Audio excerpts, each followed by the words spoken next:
De Strasbourg et d'ailleurs, les résidents étrangers ont la parole. De Strasbourg et d'ailleurs, actualité, culture, société, sur RBS 91.9. Bonjour Strasbourg, bienvenue sur De Strasbourg et d'ailleurs, l'émission hebdomadaire du CRE sur RBS 91.9. Bonjour Strasbourg, bienvenue à notre émission avec nos incontournables, avec moi au micro, Dr Yankou. Bonjour Yankou. Bonjour Nabou. Avec à la technique le grand retour, Zek. Bonjour Strasbourg, bonjour tout le monde, bonjour Nabou. Quoi de neuf docteur? Et Eric qui se fait former à la technique aujourd'hui. Bonjour Eric.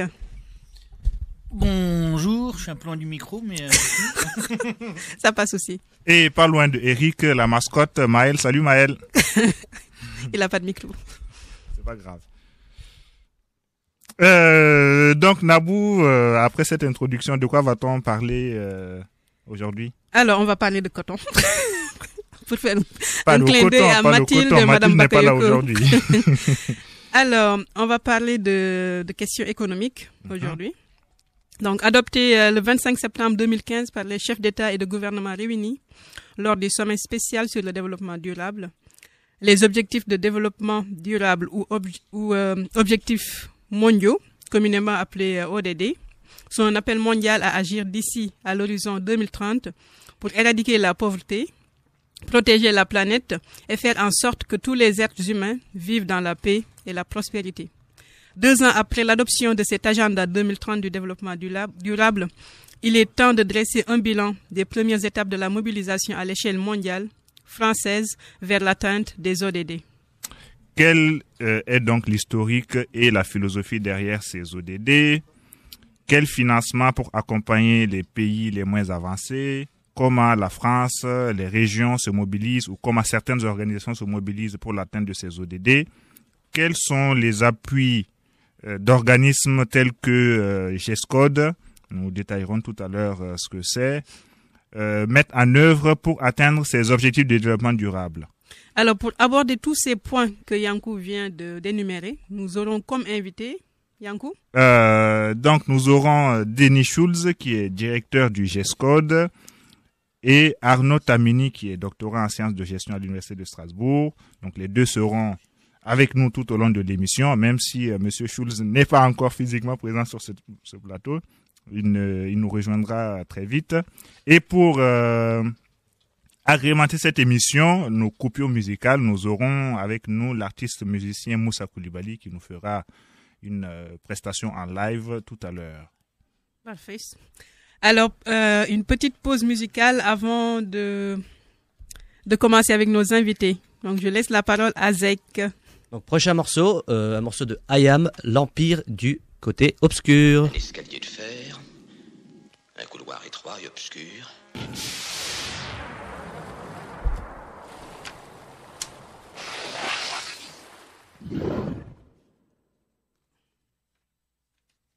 De Strasbourg et d'ailleurs, les résidents étrangers ont la parole. De Strasbourg et d'ailleurs, actualité, culture, société, sur RBS 91.9. De retour sur De Strasbourg et d'ailleurs, l'émission hebdomadaire du Conseil des résidents étrangers sur la RBS 91.9. Nous sommes actuellement en présence de Arnaud Tamini. Donc Arnaud Tamini qui est doctorant en sciences de gestion à l'Université de Strasbourg. Bonjour Arnaud, merci d'avoir accepté notre invitation. Bonjour Nabou, je vous remercie pour l'invitation. Merci Arnaud d'être venu. Est-ce que vous pouvez, donc Nabou l'a dit, vous êtes doctorant en sciences de gestion, est-ce que vous pouvez vous présenter rapidement, nous dire quels sont vos sujets de recherche? Oui, alors effectivement, je suis doctorant en sciences de gestion à l'Université de Strasbourg et plus précisément au laboratoire de finance. Et je travaille sur les problématiques liées aux banques africaines, on va dire, pour résumer. Bon.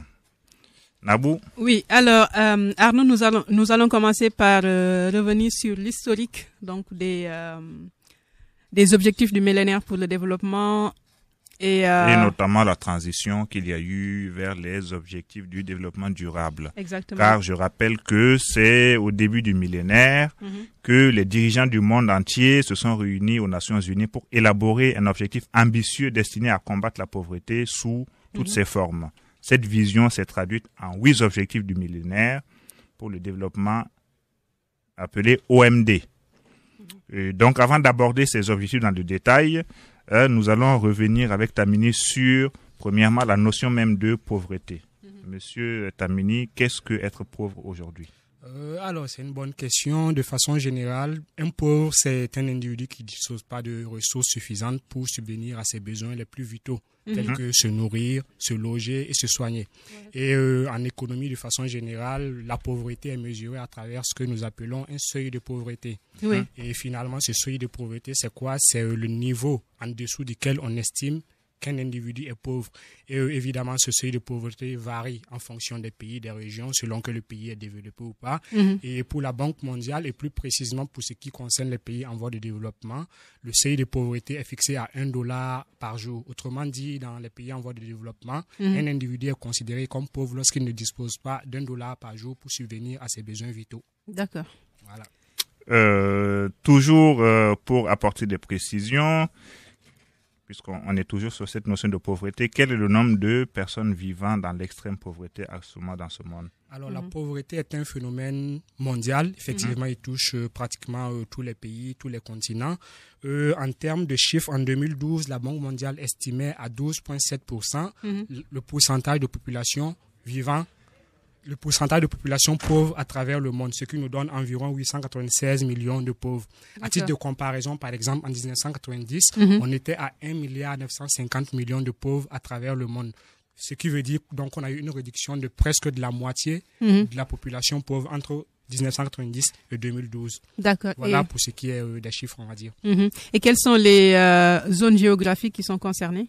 Effectivement, comme je le disais tantôt, les zones ne sont pas touchées de la même manière. Nous avons des zones qui sont plus pauvres que d'autres. Et selon la Banque mondiale, les zones les plus touchées sont plus l'Asie du Sud et l'Afrique subsaharienne, qui totalisent à eux seuls plus de 78% des populations pauvres à travers le monde, ce qui donne environ 309 millions de pauvres pour ce qui est de ces deux zones.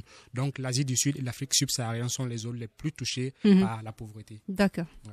Donc, on l'a vu avec vous, il y a beaucoup de pauvres, même s'il y a eu une réduction entre-temps. Mais est-ce que vous pouvez revenir déjà sur la philosophie des OMD? Pourquoi combattre la pauvreté? Alors, la lutte contre la pauvreté relève plutôt d'une question humanitaire, on va dire, et également d'une prise de conscience sur le fait qu'il faut coûte que coûte réduire les inégalités qui sont de plus en plus croissantes à travers le monde. Et justement, dans la déclaration de l'ONU qui instaure les objectifs du millénaire pour le développement, il est écrit, je cite, nous reconnaissons qu'en plus des responsabilités propres que nous devons assurer à l'égard de nos sociétés respectives, nous sommes collectivement tenus de défendre au niveau mondial les principes de la dignité humaine, de l'égalité et de l'équité. Autrement dit, les pays membres de l'ONU ont pris conscience du fait que la pauvreté est une question mondiale et donc la lutte contre cette pauvreté doit se faire maintenant au niveau mondial et non pas seulement au niveau de chaque pays. Donc voilà ce qui résume la philosophie même des OMD. C'est de là que vient l'esprit des OMD. D'accord. L'agenda du millénaire se traduisait en 8 objectifs. Quels sont ces derniers? Alors, effectivement, comme vous le dites, les objectifs du millénaire pour le développement sont axés autour de 8 principaux objectifs, qui sont le premier, il s'agit de réduire l'extrême pauvreté et la faim. Ensuite, assurer à tous l'éducation primaire, promouvoir l'égalité des sexes et l'autonomisation des sexes, réduire la mortalité infantile, améliorer la santé maternelle, combattre le VIH-Sida, le paludisme et les autres maladies, assurer également l'environnement humain et durable et enfin le 8e objectif, construire un partenariat mondial pour le développement. Voilà pour ce qui est des 8 objectifs des OMD. D'accord. Donc je suppose donc que ces objectifs sont listés, mais il y a quand même des cibles précises. Est-ce qu'on peut faire aujourd'hui un bilan de l'atteinte de ces cibles?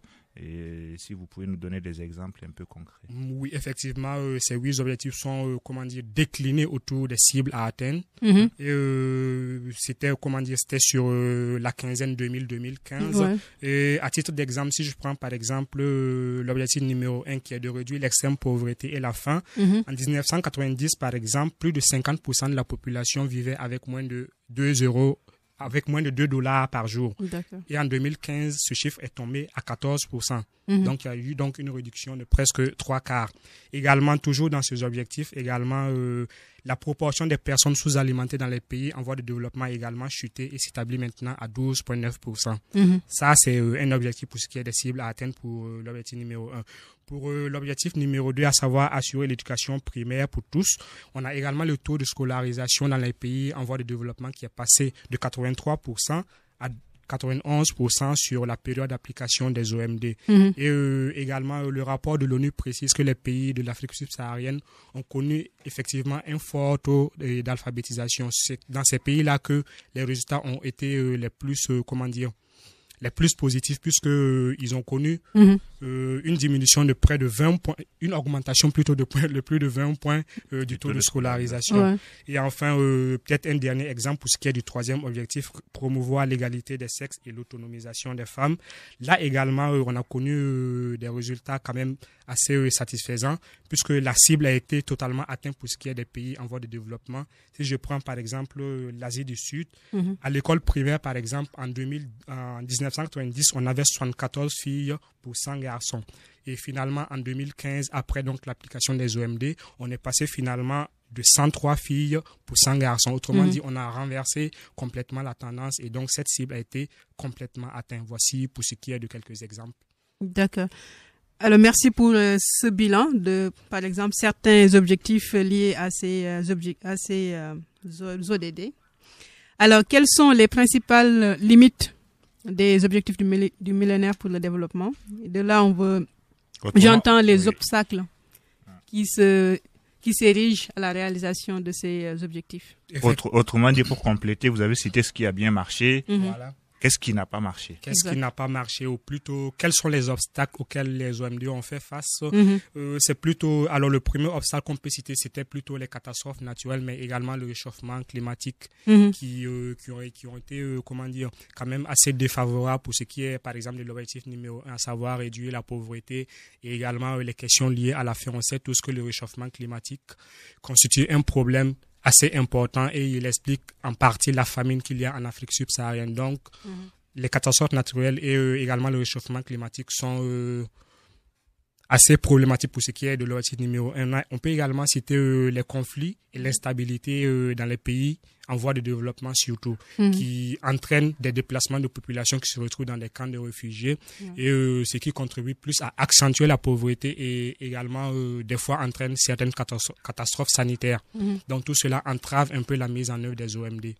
On peut citer également la corruption dans certains pays, puisque finalement les fonds qui étaient au départ prévus pour la réalisation des OMD se retrouvent détournés à des fins personnelles. Donc, ceci constitue également un obstacle. Et enfin, on peut également faire appel au choc macroéconomique, les crises qu'il y a eu sur la période 2000-2015 qui ont un peu entravé la capacité des bailleurs de fonds à financer les OMD. Mais de façon générale, on peut dire que les fonds ont été acheminés. Et les pays nordiques ont été les plus actifs pour ce qui est du financement. Mais en moyenne, le financement, les fonds ont été virés vers les pays pauvres, on va dire. D'accord.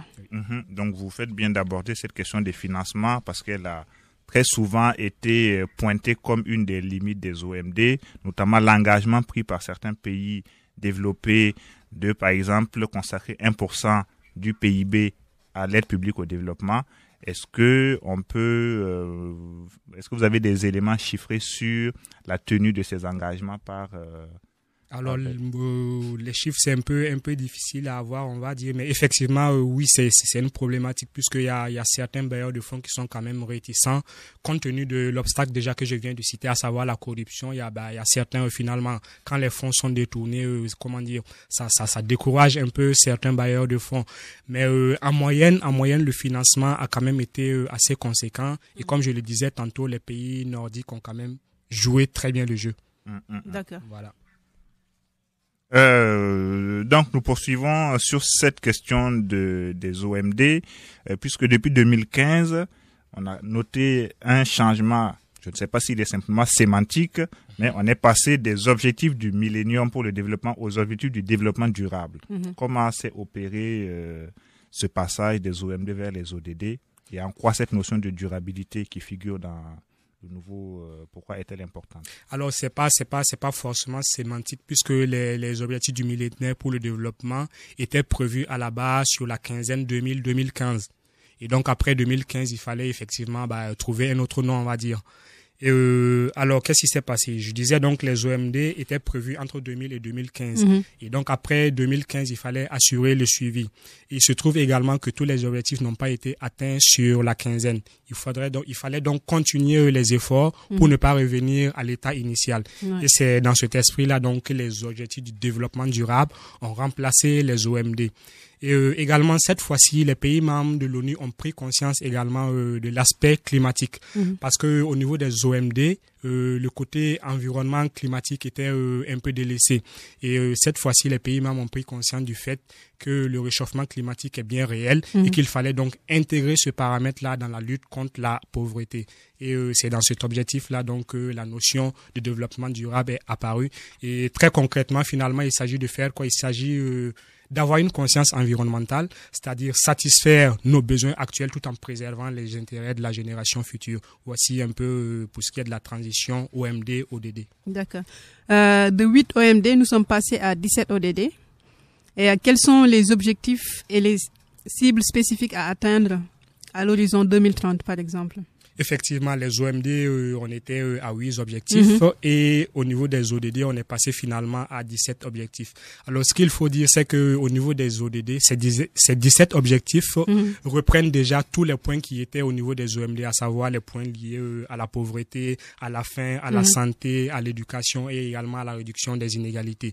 Donc, finalement, la différence entre ces OMD et ces ODD, c'est comme je le disais tantôt, c'est l'aspect environnemental qui a été intégré finalement. Donc, on a essayé d'intégrer certains objectifs qui sont liés aux facteurs climatiques, tels que par exemple le recours aux énergies renouvelables, également la lutte contre le réchauffement climatique, également le basculement vers des villes et des communautés durables, également le recours à la consommation et à la production responsable, et également le basculement vers des infrastructures et également à une industrialisation plus durable. Donc finalement, la différence entre ces OMD et ces ODD, c'est l'aspect environnemental. On a vraiment mis l'accent sur l'environnement, sur la protection de l'environnement, en intégrant certaines cibles à ce niveau-là. D'accord.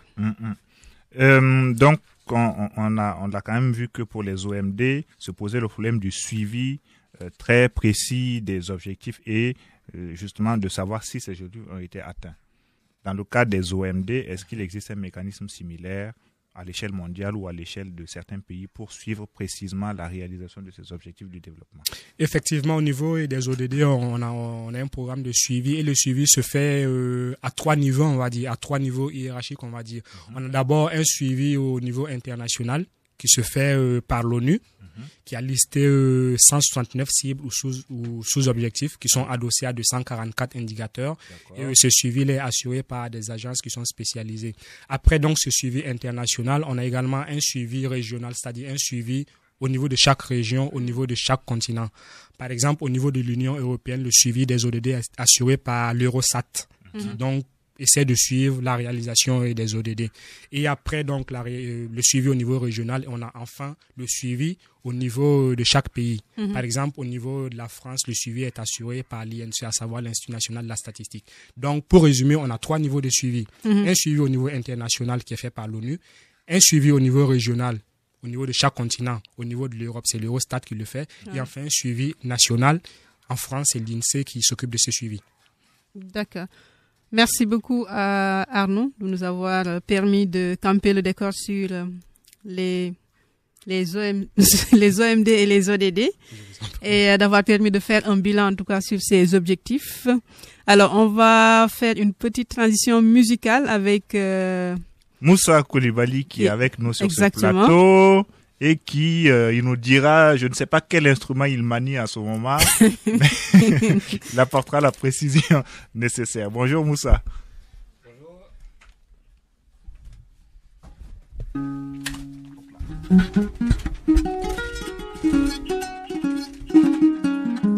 Qu'est-ce que tu nous joues déjà?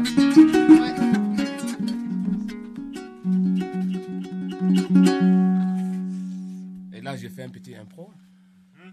Oui, avec le Ngoni. Le Ngoni, qu'est-ce que c'est le Ngoni? Le Ngoni, c'est un instrument traditionnel on peut dire de Burkina Faso, parce que ici de Burkina. Voilà, je vais plutôt dire de Burkina Faso. Mais c'est un instrument aussi on peut trouver au Mali, qu'on peut trouver au lac Guinée, si on peut trouver en Côte d'Ivoire, et voilà. Là, on appelle ça Kamele-Gwani.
De Strasbourg et d'ailleurs, les résidents étrangers ont la parole. Merci. De Strasbourg et d'ailleurs, actualité, culture, société, sur RBS 91.9. De retour sur de Strasbourg et d'ailleurs, vous avez écouté tout à l'heure Moussa Koulibaly. Moussa, qu'est-ce que tu nous as joué là, nos auditeurs en tout cas, j'ai eu des interrogations à l'autre bout de la table là-bas. On s'interrogeait sur l'instrument. Est-ce que tu peux nous redire quelques mots? Comme j'ai dit, c'est un instrument qui s'appelle Gwani. Bon, c'est un instrument qui a été fabriqué de moi-même. Ah, tu l'as fabriqué toi-même, ici? À Strasbourg. Okay. Donc, voilà, c'est un instrument qui joue au Mali et de Burkina Faso. C'est nous. Donc, voilà, ça on dit Kambele Gwani, c'est un instrument pour les jeunes, quoi. C'est la jeunesse, quoi, voilà. Donc, c'est un instrument à cordes. Et il a combien de cordes le ngoni par rapport à la guitare par exemple? Ou à la kora, oui. Et dans le gwani, c'est 12 cordes. C'est là, il est 12 cordes. Mais normalement, on les fait à 8 et 10. Mais il le fait à 12 cordes. Le kora, c'est 21 cordes. Donc, déjà, c'est un peu beaucoup de différence. D'accord. Bon. En tout cas, merci pour cette balade musicale. Nous reviendrons tout à l'heure pour que tu nous fasses encore écouter de cette belle mélodie. Nous attendons toujours Monsieur Schulz, qui est directeur du GESCOD. Il n'est pas encore sur ce plateau. En attendant, Eric, notre infatigable Eric, nous a préparé une chronique. Oui, alors infatigable, c'est pas tout à fait vrai, mais voilà. Du coup, moi j'ai une question à vous poser. Est-ce que vous avez souvent eu le sentiment qu'on ne vous dit pas tout? Très souvent d'ailleurs. Voilà. Parce qu'une fois qu'on vous a dit quelque chose, il reste, que ce sentiment qu'il reste plus de questions que de réponses une fois qu'on nous a dit les trucs. Pour moi, ça m'arrive à peu près à chaque fois que je lis un journal ou que je regarde le journal télévisé. Il faut dire que quand je lis un article ou que j'écoute un reporter à la télé, je suis souvent à me demander mais qu'est-ce qu'il dit pas le journaliste? La première fois que j'ai eu ce sentiment, c'était au collège en cours d'histoire. Quand on a fait l'histoire de France. Alors on parle vite fait des Celtes. On parle très largement de la conquête romaine, de la chute de l'Empire romain, de Charlemagne, un peu vite fait du Moyen-Âge, on parle beaucoup de la Renaissance, du Roi Soleil, la Révolution française, on insiste beaucoup là-dessus, Napoléon, en long, en large, en travers, et vite fait après le retour des rois de France, vaguement de la Deuxième République, on parle de Napoléon III, mais très très vite, la Troisième République, la Première Guerre mondiale, l'entre-deux-guerres, la Deuxième Guerre mondiale, et la décolonisation. Et là, déjà, on arrête, on pose, on se réfléchit, parce que là, on parle de la décolonisation. Jusque-là, ça semble aller de soi, dans un ordre à peu près logique, une période qui prépare la suivante. Et là, boum, on parle de décolonisation alors qu'on n'a pas parlé de colonisation. Et entre nous, sur les deux guerres mondiales, on n'a pas parlé non plus des armées coloniales qui sont venues se battre sur les territoires français et pour protéger la France. Alors où et comment ça s'est fait?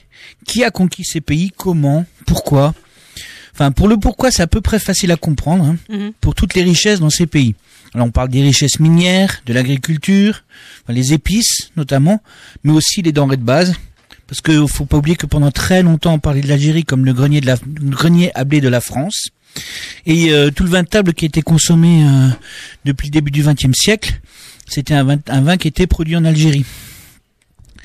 Mais aussi, il y a aussi la question de la main d'œuvre qui était pas chère et travailleuse que constituaient les indigènes africains du Nord, africains du Centre, indo-chinois et les Polynésiens qui ont sué et travaillé sous la menace et la violence dans des conditions abominables. Et à peu près, il bossait à peu près au mi-temps horaire, c'est-à-dire à peu près minimum 12 heures par jour. Alors rien d'étonnant que la France a été une grande puissance industrielle. Elle appuyait cette puissance sur toutes les richesses, le travail, le sang dans les colonies. Et des colonies qui ont été essentiellement conquises pendant le 19e siècle, c'est-à-dire à peu près au moment où la chute de Napoléon, encore que une des premières grosses conquêtes, c'était quand même la conquête de l'Égypte. C'est ce qui a permis à Napoléon d'atteindre le grade de général. Mais dans ce cas, que ce soit les impériaux, les royalistes ou les républicains, il y a un accord tacite qui s'était posé entre les personnes. Les pauvres sont des masses à exploiter. Alors si les ouvriers sur les territoires vivaient dans des conditions de vie et de travail absolument abominables, il n'y a qu'à lire Victor Hugo pour s'en rendre compte. Dans les colonies, on exploitait au maximum les plus pauvres d'entre les pauvres et par des accords commerciaux. On pillait tout ce qui était possible de piller. Alors, du coup, on peut se dire que la France a bien fait de suivre cette décision de Gaulle de rendre leur liberté au peuple conquis, qui était ce qui était sous protectorat français. Ben non, en fait. Parce que d'une part, cette décolonisation s'est faite de façon très brutale. D'une tutelle, on est passé à un débrouille-toi tout seul. Les Européens avaient mis en place effectivement un système administratif qui était très très lourd, qui nécessitait une organisation et des infrastructures qui doivent être entretenues, sans s'assurer de la transition et de la formation de celles et ceux qui devaient prendre le relais.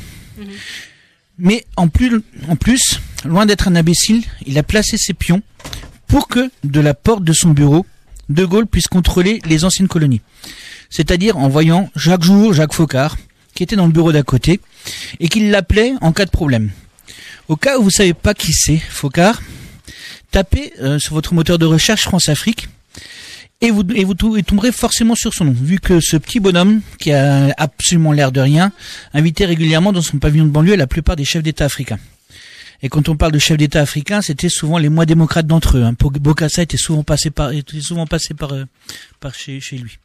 Et puis il y a eu beaucoup d'entreprises d'État qui ont été créées pour conserver un peu cette emprise économique sur les pays. On peut surtout citer Elf pour tout ce qui est l'exploitation du pétrole, Areva aussi parce que le nucléaire commence à poindre aussi. Et comme coup de grâce à la liberté des peuples et à l'autodétermination prônée par les droits de l'homme, le franc CFA qui a cours sur tout l'ouest du continent africain et qui est imprimé en France. Et pour faire bonne mesure, c'est la Banque de France qui décide au nom du nombre de billets imprimés, qui décide de l'inflation, du maintien de la monnaie, bref. C'est les banques françaises qui décident du rythme respiratoire du poumon économique qu'est une monnaie. Mais tout ça n'est rien à côté du moyen de contrôle sur les pays qu'est le FMI. En décidant à qui on prête de l'argent, pourquoi on prête de l'argent, on décide d'endetter des pays entiers. Et du coup, on décide aussi de leurs orientations économiques. On pèse même sur les importations et les exportations de ces derniers. Alors l'Occident, pour finir, a remplacé un contrôle par la force militaire par une domination économique. On est loin d'en avoir terminé avec la décolonisation. Merci Eric. Alors, notre invité est là avec nous. Donc, bonjour Monsieur Denis Schultz. Bonjour. Alors, vous êtes le directeur du GESCODE. On va vous laisser vous présenter brièvement à nos auditrices et auditeurs et nous dire ce qu'est le GESCODE avant de commencer à parler du sujet. Tout d'abord, toutes mes excuses pour ce retard. J'ai fait une confusion d'horaire. GESCODE, c'est Grand Est, Solidarité et Coopération pour le développement. C'est une structure qui rayonne donc sur le Grand Est, qui a vocation à rassembler l'ensemble des acteurs de la solidarité et de la coopération internationale, y compris tous ceux qui ne sont pas destinés au quotidien à travailler sur ces sujets-là, notamment les collectivités territoriales ou les institutions du Grand Est, mais qui souhaitent quand même s'impliquer de façon un peu coordonnée, en synergie, sur des questions de partenariat, notamment avec les pays d'Afrique et d'Amérique latine. En tout cas, merci d'avoir fait le déplacement sur ce plateau. Nous avions tout à l'heure Arnaud Tamini qui nous a fait une petite introduction sur les objectifs du millénium, la transition vers les ODD, donc cet agenda 2030. La réussite de cet agenda est un défi auquel tous les États vont devoir faire face, mais il est particulièrement redoutable pour les pays les moins avancés, au dépouillement extrême, aux infrastructures défaillantes, aux économies vulnérables et manquant cruellement d'investissement. Quelle lecture et appréhension des ODD ont les PMA d'après vous? Je pense qu'elles sont effectivement à la fois intéressées et aussi sûrement très inquiètes par rapport à ce qu'on va leur demander dans ce cadre-là. Et puis il a été prouvé bien sûr que les PMA toutes seules n'arriveront pas à tenir ces objectifs. Donc je crois qu'il a été évalué par la CNUSED, donc la Conférence des Nations Unies pour le commerce et le développement, que le coût annuel de l'adaptation au changement climatique pour les PMA, il était de 4 milliards de dollars US par an, avec une hausse qui atteindra probablement d'ici 2030 les 17 milliards. Donc c'est quelque chose d'ambitieux, de très important pour en termes de moyens pour ces pays et auxquels ils vont avoir beaucoup de mal à faire face tout seuls. Donc bien sûr, c'est tout le dispositif de l'aide internationale qui va devoir se repositionner vis-à-vis de ces pays sur ces objectifs-là. Absolument. D'accord. Alors, dans le cadre des discussions sur la COP21, par exemple, une réelle fracture est apparue entre les pays industrialisés qui sont en quelque sorte responsables du réchauffement climatique et les pays les moins avancés qui en subissent les effets. Quelle analyse faites-vous de cette fracture?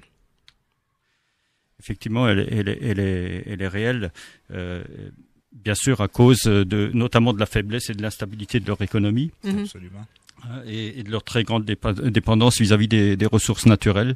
On a vu bien sûr aussi comment les pays, lorsqu'ils sont face à un événement climatique inattendu, ont beaucoup de mal à réagir tout seuls. Je pense à Haïti, je pense à d'autres pays dernièrement qui ont fait l'objet donc d'événements climatiques importants et pour lesquels d'ailleurs, je trouve qu'on ne parle pas beaucoup, alors qu'on parle beaucoup en France de ce qui est arrivé à nos îles du Saint-Marin. Tout à fait. Et on n'a pas parlé d'Haïti qui a été touché également. Absolument. Et d'autres pays dans ce cadre-là. Donc, par contre, effectivement, ils auront beaucoup de mal à réagir. Et ils ont tout à fait raison d'être inquiets par rapport à ces questions-là. Ouais. D'accord. Donc des engagements ont été pris, comme vous l'avez dit. Il faut accompagner ces pays et des engagements ont été pris par les uns et les autres pour l'atteinte de ces ODD. Quelle est la boîte à outils financière mise à disposition Je ne suis pas un spécialiste des financements internationaux, oui. Même si on y travaille bien sûr. Hein. Ce qui est sûr, c'est que aujourd'hui, l'aide publique au développement telle qu'elle était pratiquée classiquement n'a peut-être plus les moyens de répondre à l'ensemble des enjeux qui sont fixés au sein des ODD. Et donc, il y a effectivement des boîtes à outils qui sont en construction actuellement au niveau financier, hein, qui vise à articuler différents niveaux de financement entre ce qui relève à la fois de subventions, de prêts, de réduction d'appui au niveau structurel.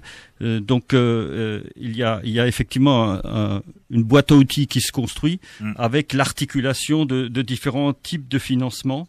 Et il faut donc voir comment ces bailleurs de fonds à terme vont réussir à la mettre en place, mais surtout à tenir sur le long terme. Et puis aussi comment les États et aussi les acteurs sur le territoire peuvent s'y adapter.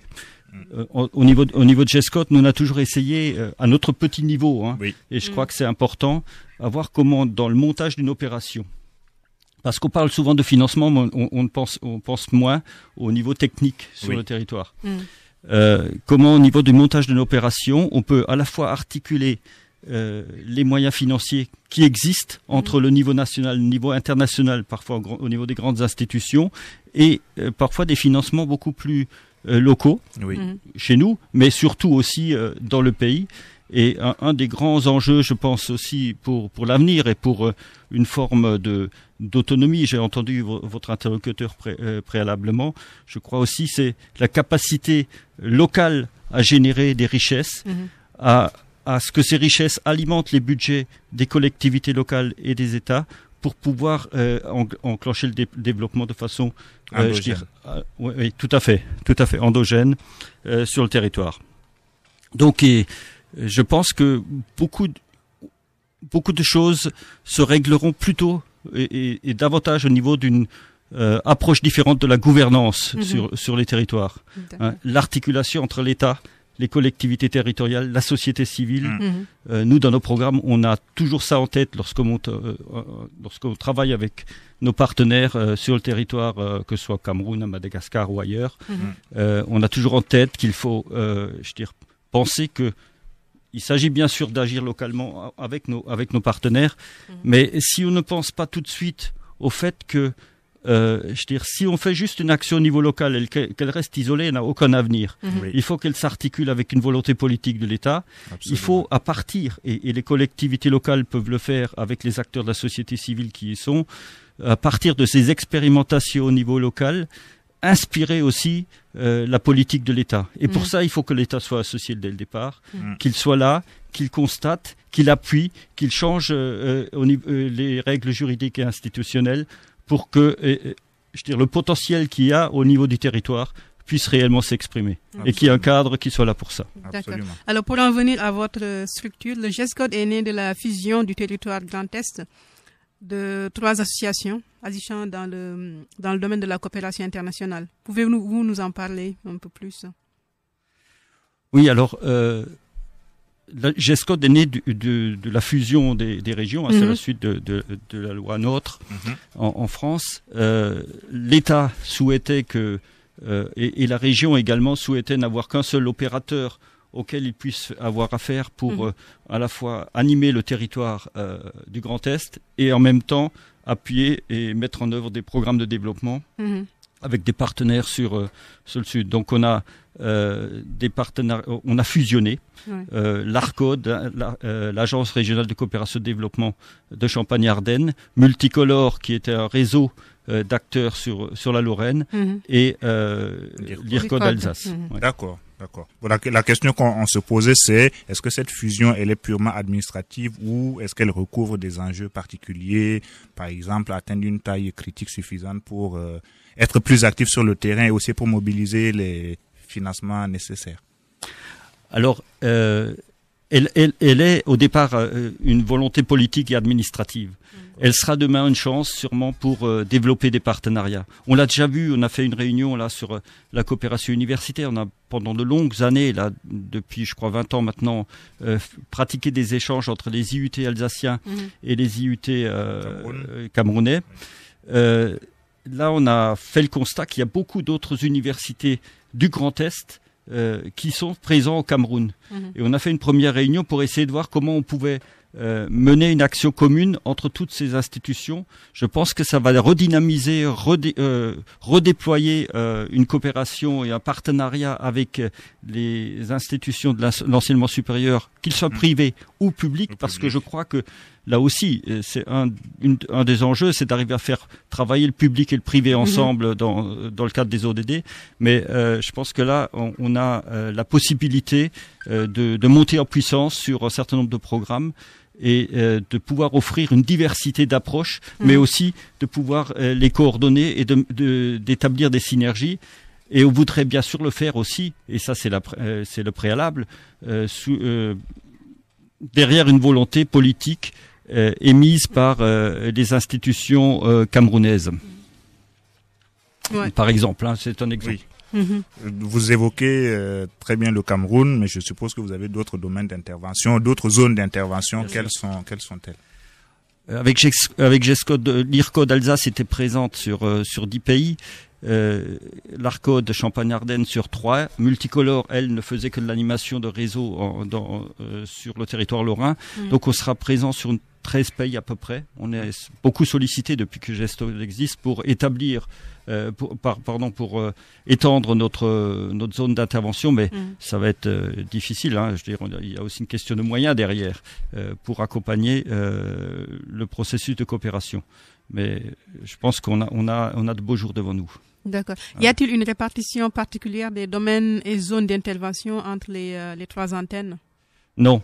Alors on part bien sûr du potentiel humain qu'on avait dans les différentes structures. Oui. Donc la Lorraine était plus sur l'animation. Elle va avoir un rôle, l'antenne de Lorraine va avoir un rôle de coordination de l'animation du territoire, de l'accompagnement des acteurs du territoire, du Grand Est. La Champagne-Ardenne était sur le Togo, le Bénin, le Maroc. Donc le responsable de la Champagne-Ardenne restera comme le chargé de mission en charge de cela, en même temps qu'il prend une fonction supplémentaire qui est celui de la mobilisation des institutions et des collectivités territoriales sur le Grand Est, c'est-à-dire de monter en puissance progressivement et de faire en sorte que de nouveaux acteurs nous rejoignent et amplifient un peu le mouvement. Et bien sûr, chez nous, le siège étant à Strasbourg, on était l'équipe la plus importante. Les budgets de dépenses étaient à peu près de 2,5 millions par an au niveau de l'IRCOD, 400 000 au niveau de l'ARCOD et puis 110 000 au niveau de la Lorraine. On va consolider un budget autour de 3 millions. Ça nous permettra d'étendre effectivement notre action et progressivement de la développer. D'accord. Donc un budget important, est-ce suffisant et autrement dit, quelles sont les difficultés que vous rencontrez actuellement des choses que vous aimeriez voir. Oui, effectivement. Oui, la peur qu'on a, c'est si l'État devait diminuer encore le soutien aux collectivités locales globalement, dans le budget des collectivités, que celles-ci considèrent que c'est plus leur priorité parce qu'elles doivent d'abord se recentrer sur leurs actions locales, ce qui serait dommage parce que c'était l'ouverture au monde, des partenariats qui ont été extrêmement intéressants aussi pour ces collectivités en matière de réflexion sur leur propre développement.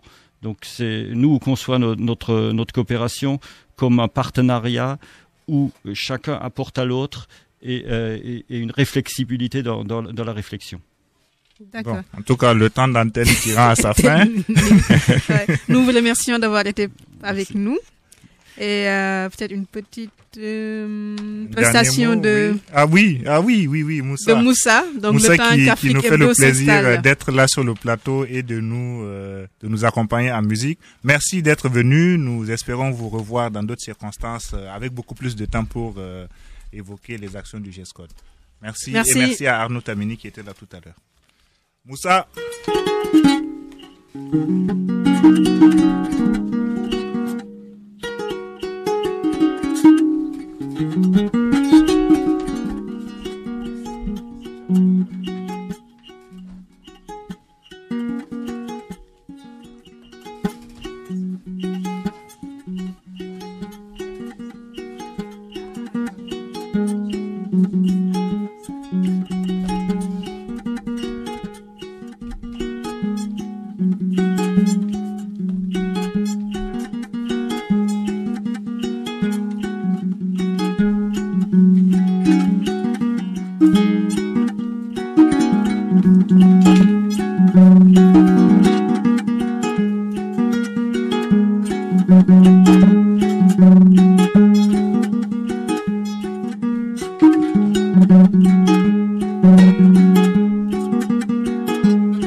Merci Moussa pour cette prestation. Tu es artiste musicien à Strasbourg.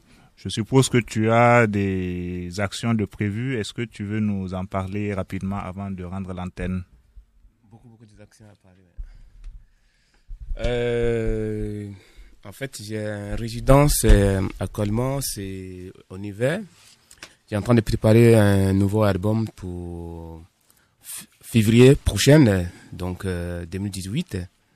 Donc voilà, j'invite les gens à me suivre. Je vais mettre sur Internet pour que les gens qui me soutiennent sur Internet pour tout mon nouveau projet avec un gars qui va venir de Londres, un musicien d'origine marocain, qui on a un projet en commun. Parce qu'il disait aller à Londres, on a travaillé ensemble, donc maintenant on va faire un projet commun. Voilà. Après c'est la salle Ecopa. Ouais. Après j'ai un stage aussi au Burkina Faso en février. Dans le 15 février, ceux qui ont envie de me suivre pour aller visiter au Burkina Faso aussi, ils peuvent venir avec moi. Voilà. D'accord, merci beaucoup Moussa. Tout de suite, Afrique Hebdo. De Strasbourg et d'ailleurs, les résidents étrangers ont la parole. De Strasbourg et d'ailleurs, actualité, culture, société, sur RBS 91.9.